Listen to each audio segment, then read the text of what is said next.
അതെ, ഇന്ന് ഡ്യൂട്ടിക്ക് കയറുന്നതിന് മുൻപ് ചെറിയൊരു ഷോപ്പിങ്ങിന് പോയിട്ട് വേണം പോവാൻ. ഒറ്റയ്ക്കല്ലാട്ടോ പോണേ, കൂടെ വർക്ക് ചെയ്യണ ചേച്ചിയും കൂടെ വരാനുണ്ടേ. അങ്ങനെ ചേച്ചി എത്തി ഞങ്ങൾ നേരെ വെച്ച് പിടിച്ചത് സുതിയിലോട്ടാണ്. ഞങ്ങളുടെ കൂടെ വർക്ക് ചെയ്യണ സ്റ്റാഫ് അബ്രോഡ് സ്റ്റഡിക്ക് വേണ്ടി പോവുകയാണ്. അപ്പോൾ നമ്മുടെ ഓർമ്മയ്ക്ക് എന്തെങ്കിലും കൊടുക്കണ്ടേ. ഇവിടെ കയറി എല്ലാം കണ്ടപ്പോൾ ഏതെടുക്കും, അവളെ എങ്ങനത്തെ ടേപ്പ് ഇടും എന്നൊക്കെ നല്ല കൺഫ്യൂഷനായിരുന്നു. അപ്പോൾ പിന്നെ ഞങ്ങൾക്ക് ഇഷ്ടപ്പെട്ട ഒന്നെടുത്ത് എല്ലാവർക്കും പിക്ക് അയച്ചു കൊടുത്തപ്പോൾ അവർക്കും ഓക്കെയായി. പക്ഷേ ആ ടോപ്പിൻ്റെ വീഡിയോ എനിക്ക് എടുക്കാൻ പറ്റിയില്ല. ഈ ടോപ്പാട്ടോ ഞങ്ങൾ എടുത്തത്. എങ്ങനെയുണ്ട്, കൊള്ളാവോ? എന്തായാലും വന്നതല്ലേ, എല്ലാ സെക്ഷനിലും കയറി ചുമ്മാ ഒന്ന് ചുറ്റിയടിച്ചു. കുറേ ചുറ്റി നടന്നാൽ ശരിയാവില്ല, ഡ്യൂട്ടിക്ക് കയറണമല്ലോ. നേരെ ബില്ലടിച്ചു, സുധിയോട് ഗുഡ് ബൈ പറഞ്ഞു.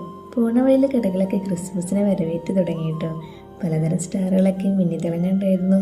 കഴിഞ്ഞ ക്രിസ്മസിന് എനിക്ക് നൈറ്റ് ഡ്യൂട്ടി ആയിരുന്നു. ഇത്തവണ എങ്ങനെയാണോ ആവോ. അങ്ങനെ ഗിഫ്റ്റൊക്കെ ഞാൻ ഡ്യൂട്ടിക്ക് കയറിയിട്ടുണ്ട്. നാളെ അവൾക്കിത് സർപ്രൈസായിട്ട് സെറ്റാക്കണം. അപ്പോൾ ബാക്കി വിശേഷങ്ങൾ നാളെ പറയാം.